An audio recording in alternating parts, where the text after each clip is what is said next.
This SuperLift 2-inch front leveling kit is for the 2024 and newer Tacoma owners who are looking for one of the easiest and most affordable ways to get some additional height on the front of their truck. Now these spacers offer a mild height increase to fit in a bigger tire, eliminate the rake at the front, and increase the front end ground clearance, resulting in a better appearance for the daily driver and a little bump in performance if you do any lighter off-roading with your Tacoma. Now with the increase in function, this is a simple kit that is completely bolt-on if you don't want the additional hassle of digging into your suspension or your current setup is in good shape, you just want some additional height. I do want to mention, however, that this kit will not work with the adaptive variable suspension, the Trail Hunter, or the TRD Pro model, so just make sure you're getting the right one for your truck.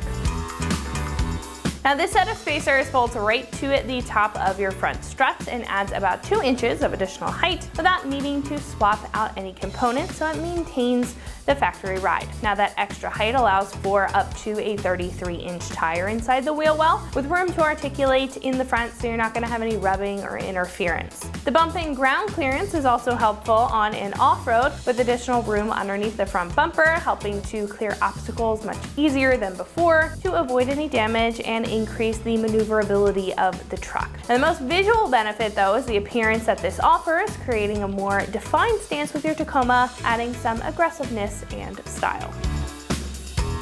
These spacers are made of a welded steel construction, being tough, and the black powder coating on top helps the spacer blend into the suspension while also really just protecting it from rust over time. I do want to mention that this does not measure true to exactly 2 inches, so just keep that in mind when you take it out of the box. It measures to 1 inch tall, but the spring compression and suspension geometry combined with this spacer is what allows for that 2 inches in height. Now the 10.9 grade studs and hardware are also included, and these studs are pre-installed, making this completely bolt-on for a straightforward install process. Now this kit comes in at about $150, making this a super affordable solution for height to your Tacoma. Now this keeps the height increase fairly mild, keeps it to just the front for the Tacoma owner who's just looking to really even out the stance, and keeps it simple compared to other more complicated solutions. Now I think if you want the additional vanity and function that something like a leveling kit has to offer, and you also want to keep it budget friendly while doing it, then this is a solid pick for you.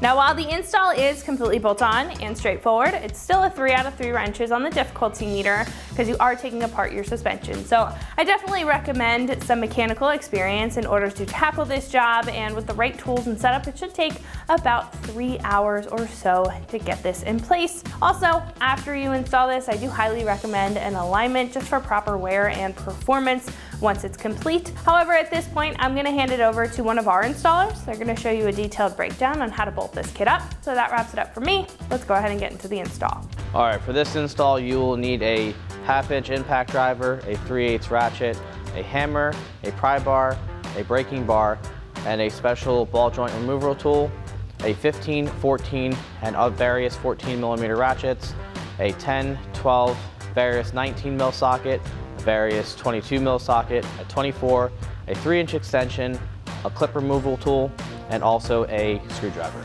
Also not shown on camera, a set of jack stands and jack. Today we're going to be installing a front leveling kit on our Tacoma. Let's get started. All right, the first thing we're going to do is remove our both cotter pins from our upper control arm ball joint and also our lower tie rod. We're going to remove this with a pair of side cutters or a flathead if you need one.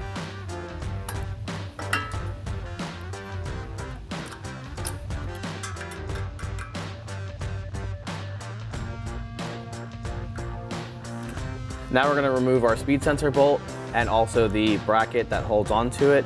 We have a 10mm bolt that's holding the wheel speed sensor onto the actual knuckle, and also a 12mm bolt just above it. All right, using our 10mm, we can get the wheel speed sensor off.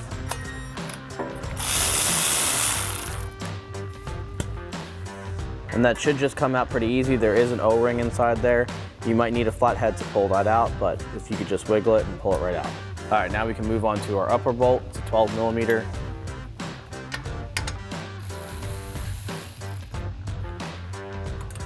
Set that off to the side. All right, we're gonna remove the two 12mm bolts that hold on the bracket right here. break that one loose, and then get to this one right here.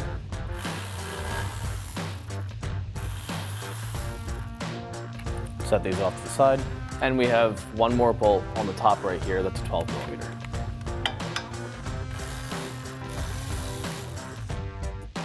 All right, now that we have the wheel speed sensor loose, we can actually move this up to the side or just out of the way just for now until we get the other components out. All right, now we're gonna remove our 19 millimeter upper control arm bolt with our 19 mil socket. Set this off to the side. And now we can move our outer tie rod, 24 mil socket on here. All right, now to get this out of the knuckle itself, you generally can use a press tool to push this down. We can now just use a hammer and smack this and shock the actual knuckle to let it fall out.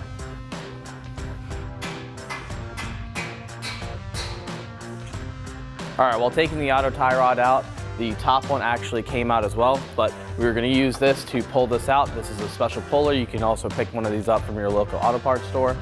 We were gonna press that in there to push it out, but since it already came out, we can just take the bolt off. All right, we're just gonna unthread our nut because that was holding it in place for us.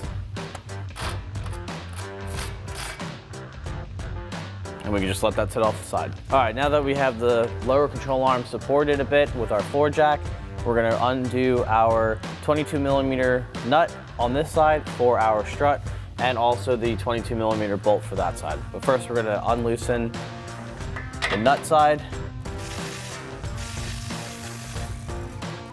Now we can unloosen our bolt.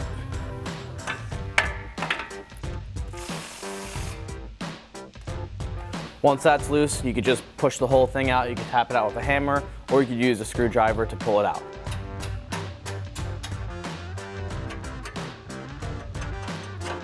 All right, you might need to lift and lower your jack to get the tension off of the bolt, but once you get it tapped through all the way, you should be able to just slide it right out.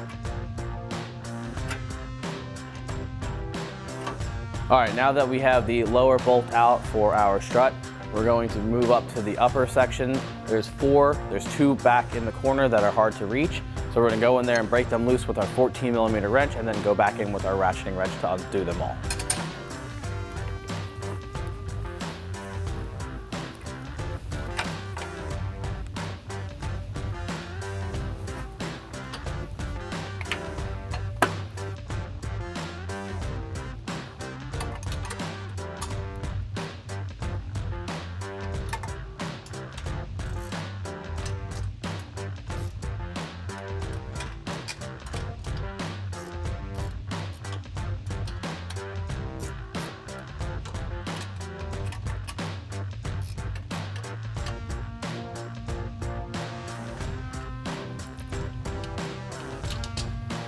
One thing I will add is if you remove the rear two bolts first, it will relieve the weight off of the strut onto the front two, and that will make it easier for you to unthread with your ratcheting wrench or your fingers.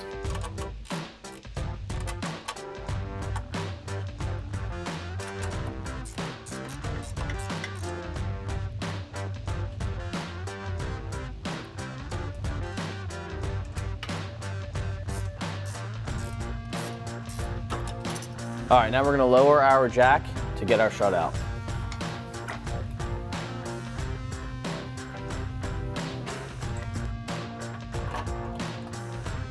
All right, once you have the strut assembly, you can repeat the same exact steps for the other side. All right, now that we have the strut fully out, we can now place our spacer and the leveling assembly onto the studs. We're gonna be reusing the factory nuts and bolts from the strut. All right, now what we're gonna wanna do is slide this on just a little bit, and then we're gonna take our factory nuts and slide it just over top. So that way we have it in the housing, and then we can come back down and thread on our nuts. And we're gonna repeat this process for all 4 bolts.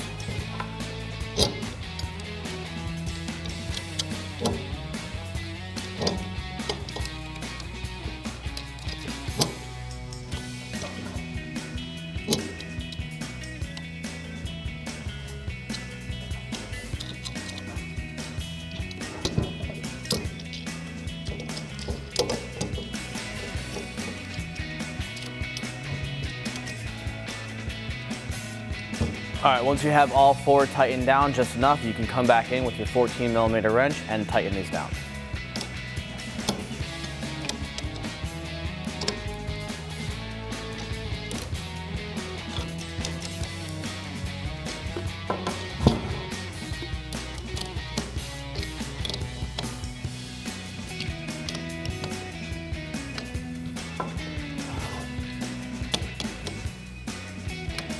All right, once you have all this tightened down, you can go back in there with a special crow's foot wrench and torque this down to spec. And once you have that in, you want to repeat for the other side. All right, before we get our strut in, we have to loosen our upper control arm bolt so that way we can get the upper control arm to come back down to the knuckle with the extended height. We're going to remove this paneling so that way we can get some more room in there so we can get our socket onto the bolt.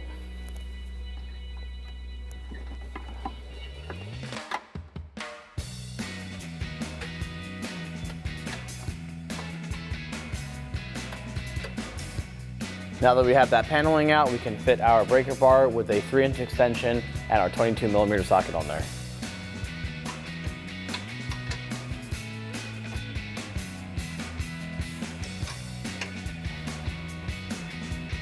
And once that gets just loose enough where you can move this, just lower that down. All right, now that we have the upper control arm loose, we can install our strut assembly.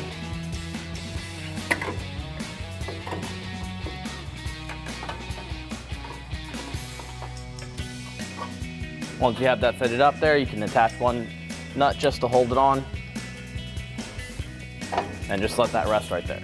All right, now with the added extra height to lower the control arm to get the strut assembly into the lower control arm, we're actually gonna need to remove the end link out of the sway bar. We're gonna use a 19mm socket to get right on the end to get for our control arm. We use our 19mm socket on our impact. We use our 19mm on our breaker bar.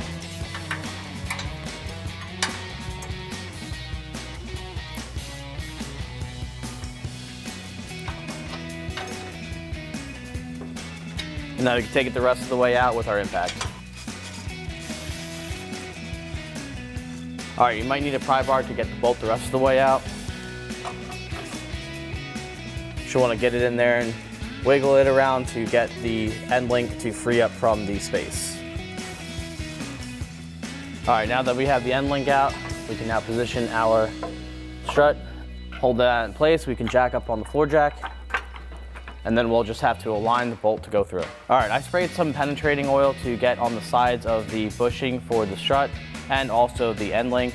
You might need to get a pry bar and just tap in one corner of the mount to get it situated. All right, once you have that in, you can then reposition your floor jack and raise it or lower it just to get the bolt in. All right, once you have that lined up, you can get your bolt in. And if you need to, you can tap it in with a hammer.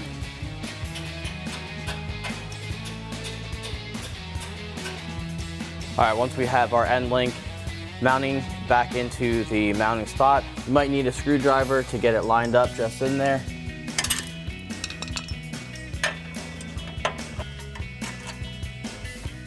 And again, with this, you can tap it the rest of the way through and get it lined up. You might need to lift and lower the jack.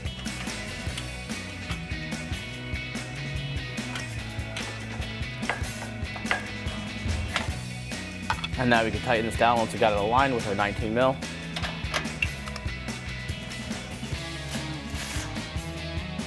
All right, once we got that tightened on, you can come back and retorque everything down to spec. All right, now we can put our knuckle back into both of the joints, the tie rod end and the upper control arm. We're going to fit our tie rod end first.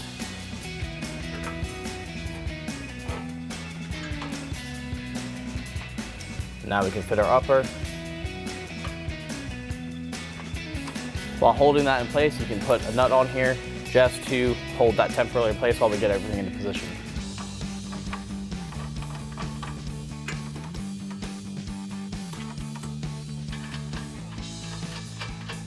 Now we can come back in and tighten this down with our 19mm.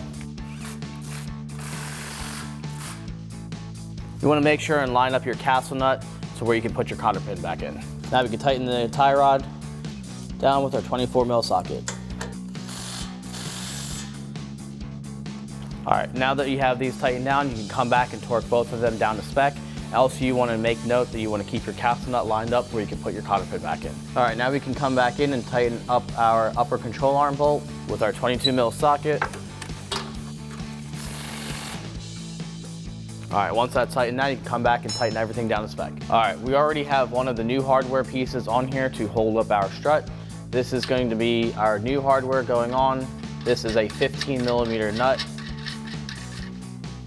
We can thread all these on by hand, the two most rear ones.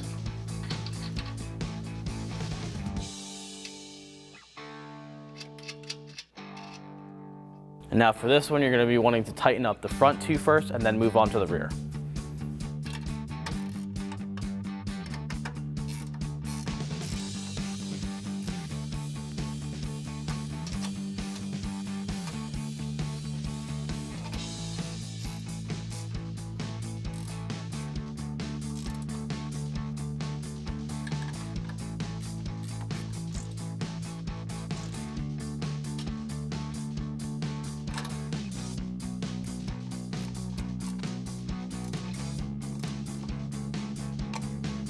All right, once you have all those evenly tightened down, you can come back in here with the crow's wrench and torque everything down to spec. All right, now we can reinstall our cover.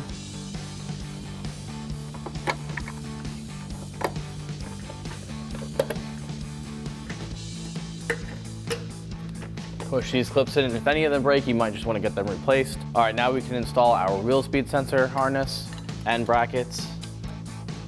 Get that lined up.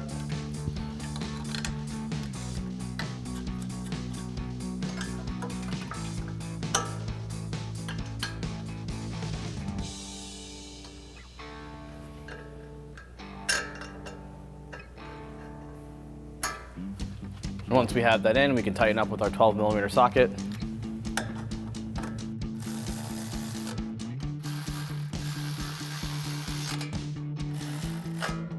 All right, now we can come through with our last bracket attachment.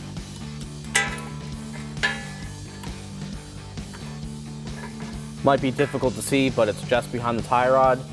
And there is a threaded section right there for a 12mm bolt. And also at this point, we can install our wheel speed sensor and put the bolt back in. We're gonna tighten this down with the 12mm on top. And we can also tighten 10mm with our socket. All right, now we can install our cotter pin on our tie rod. Just bend back the tabs whichever way you need to.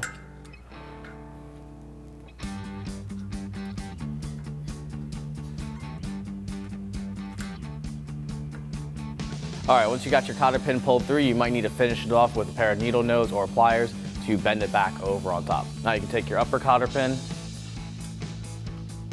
insert it through, and twist it into position. All right, now we can thread on our lower strut nut for the bolt and tighten this down with our 22.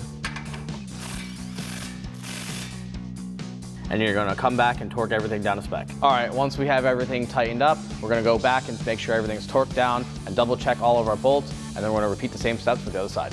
All right, that wraps up our install for a SuperLift 2-inch front leveling kit for 24 to 26 four-wheel drive Tacoma without adaptive variable suspension, excluding Trail Hunter and TRD Pro. Just remember, for everything Tacoma related, keep it right here at ExtremeTerrain.com.